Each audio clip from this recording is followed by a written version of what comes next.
인간의 나약함을 취하신 주님, 말씀이 사람이 되시어 우리 가운데 사셨다. 성경의 성탄 이야기는 하느님께서 인간을 구원하실 때 허무맹랑하고 비현실적인 방식으로 오신 것이 아니라 가장 인간적인 방식을 취하셨음을 알려줍니다. 인간과 생명을 나누고 통교하기 위해 몸소 인간이 되어 오셨다는 것은 인간의 모든 조건을 당신 것으로 취하셨음을 의미합니다. 여기에 인간을 향한 하느님의 사랑이 다시 환하게 빛납니다. 하느님께서 인간이 되어 오실 때 인간의 나약함을 회피하거나 교묘히 없애지 않으셨습니다. 인간의 모든 것, 심지어 죽을 운명까지도 당신 것으로 받아들이셨습니다. 당신의 신적 생명을 함께 나누기 위해 당신의 온 존재를 인간을 위해 내어주신 것입니다. 이로써 희망의 내용이 변합니다. 그리스도인의 희망이란 먼 훗날 들어갈 천국만이 아닙니다. 하느님께서 역사 안에 들어오심에 인간의 나약한 본성을 당신 것으로 취하심에 비참한 인간 삶의 현실 속으로 들어오심에 거기서 하느님 나라를 실현시키심에 그리스도인의 희망이 자리합니다. 나약함의 새로운 의미. 하느님께서 인간을 구하시기 위해 인간의 나약함을 취하셨다는 것은 인간의 나약함이 당신 사랑의 권능으로 새로운 의미를 부여받았음을 의미합니다. 아주 작게만 보이는 인간적인 것에서 하느님의 극진한 사랑의 힘이 발휘됩니다. 예수님의 인간적인 면모에서 하느님의 권능을 다시 생각합니다. 아기 예수님의 순진하고 따뜻한 미소에 그분의 아주 작고 인간적인 행동에 인격 속에 숨은 존엄과 품위를 향한 그분의 눈빛에 사랑스러운 눈으로 바라보는 그분의 눈길에 인격 그 자체에 대한 신뢰에 말씀을 건네심에 마음속 이야기를 들어주심에 공감하며 함께 아픔을 나누심에 하느님의 권능이 활동하십니다.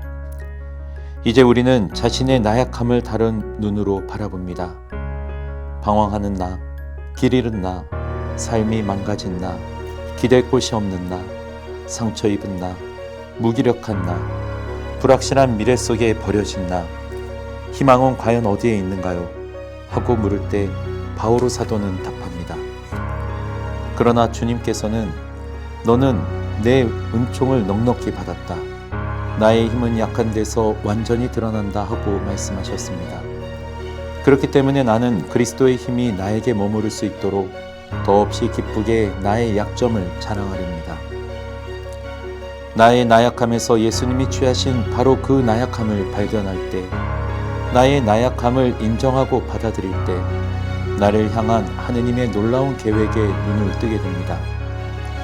인간의 나약함에 대한 통찰은 인간이 얼마나 상처 입기 쉬운 존재인지, 나뿐 아니라 모든 사람이 어떤 면에서 그렇게 상처 입기 쉬운 존재인지 깨닫도록 합니다. 내가 상처 입기 쉬운 존재라면 타인 역시 그러합니다. 주님께서 오실 곳은 바로 그렇게 상처 입기 쉬운 우리 자신입니다.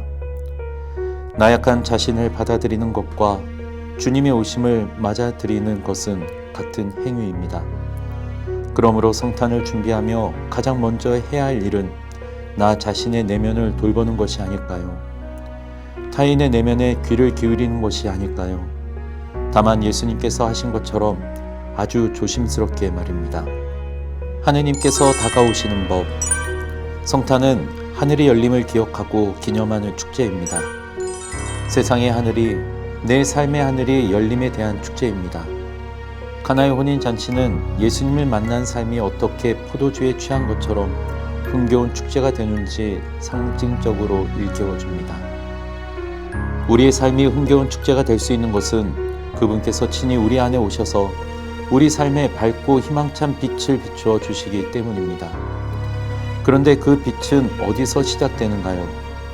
하느님께서 인간에게 다가오실 때, 당신 계획을 실현시키실 때 결코 무력을 쓰거나 강제로 하지 않으셨습니다.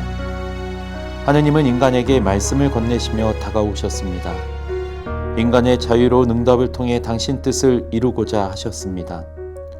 우리가 당신과 맺는 친밀한 관계가 자유와 사랑 안에서 성장할 수 있기를 바라셨기 때문입니다. 구원은 허무맹랑한 비현실적인 이야기가 아닙니다. 하느님과 나 사이의 인격적인 관계이며 자유로운 만남을 통해 실현되는 무엇입니다. 하느님께서 인간에게 다가오시는 방식을 묵상해 봅니다. 가브리엘 천사가 나자렛 고을의 마리아에게 찾아가 가장 먼저 한 것은 인사말을 건넨 것입니다. 과연 어떤 만남이 인사말로 시작할까요? 온전히 자유로운 두 인격체 사이의 만남이 아니라면 과연 그것이 가능했을까요? 이는 구원의 역사가 두 인격의 자유로운 만남을 통해 시작되었다는 것을 의미합니다. 하느님께서 인간에게 다가오시는 방법은 놀랍게도 인사말을 건네는 것이었습니다. 그리고 응답을 기다리십니다. 온 우주와 함께 숨을 죽이고 말입니다. 그분은 결코 강요하지 않으십니다. 서두르지도 않으십니다. 인간의 자유로운 응답만이 유일한 만남의 길이며 역사를 가능케 하는 방법이기 때문입니다. 하느님의 다가오심은 동방 박사들 이야기를 통해서 드러납니다. 박사들은 이스라엘의 임금을 찾아 먼 길을 떠났습니다. 별을 따르는 여정이었습니다.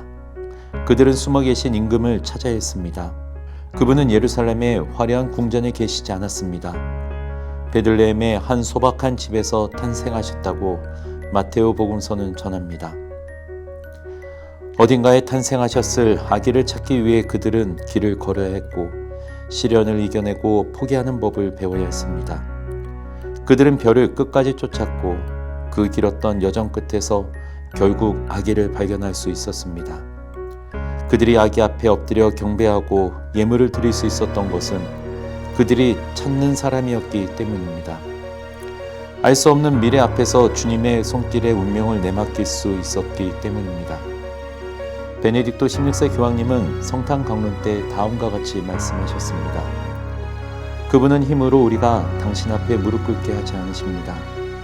하느님께서는 진정한 자유 안에서 우리와 사랑의 관계를 맺고 싶어 하십니다. 기다림, 찾는 마음, 오고 감이 있는 가운데 모든 피조물과 새로운 관계를 맺고 영원한 사랑의 관계를 맺고자 하십니다. 하느님은 모든 피조물이 길을 걷기를 자유 안에서 당신의 부름에 응답하기를 그래서 새롭게 사랑이 이루어지기를 바라십니다. 하느님은 인간을 기다리십니다. 우리 모두가 자유의 경험을 사랑의 근원이신 주님의 부르심에 응답하며 선해질 때 느끼는 기쁨의 경험을 이 모든 천상의 경험을 하길 바라십니다. 하느님이 숨으시는 이유는 우리가 당신을 닮기를 바라시기 때문입니다. 우리한테서 진리와 사랑이 피어나길 바라시기 때문입니다. 내 삶의 하늘의 열림을 기념하는 축제. 하느님께서 숨어 계신 이유는 우리가 찾는 사람, 길 위를 걷는 사람이 되기를 바라시기 때문입니다. 우리가 찾기를 길을 떠나 찾아 나서기를 바라십니다. 찾는 사람, 길을 떠나는 사람만이 자유와 사랑을 경험할 수 있기 때문입니다. 신앙에서 가장 중요한 것은 자유와 사랑을 경험하는 것이며 그를 통해 하느님과 더 가까운 친교를 맺는 것입니다. 하느님은 우리가 당신 사랑을 통해 우리 스스로를 살아있는 인격으로 경험하도록 부르십니다. 사랑으로 우리의 인격을 일깨우고자 하십니다. 사랑과 용서를 우리 존재를 흔들어 깨우고 우리 존재를 있는 그대로 받아들이고자 하십니다. 성탄은 하늘의 열림을 의미합니다.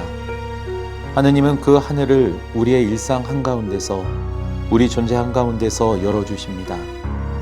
말씀이 사람이 되심으로 이제 인간의 자유와 인격이 하느님께서 우리에게 다가오시는 통로가 되었습니다. 보십시오. 저는 주님의 종입니다. 말씀하신 대로 저에게 이루어지기를 바랍니다. 한 소녀의 예하는 긍정에 구원이 달려 있다는 것은 나의 구원 역시 나 자신의 예하는 긍정에 달려 있음을 말해줍니다. 성탄 이야기는 만남의 신비에 대한 이야기로 구원이 만남에 있다는 것을 알려줍니다. 자유로운 두 인격 사이의 만남을 통해 우주 안에 전혀 새로운 무언가가 시작됩니다. 그것은 바로 사랑의 친교이며 존재의 교환이요 나눔이며 일치입니다. 성경에서 하느님의 오심과 방문 그리고 인간의 발견과 응답의 이야기가 가득 들어 있습니다. 성탄은 인간을 찾아오신 하느님에 대한 이야기입니다. 그것은 신화가 아닌 두 자유 사이의 만남입니다. 하느님께서 오심은 인간의 자유를 일깨우기 위해서입니다.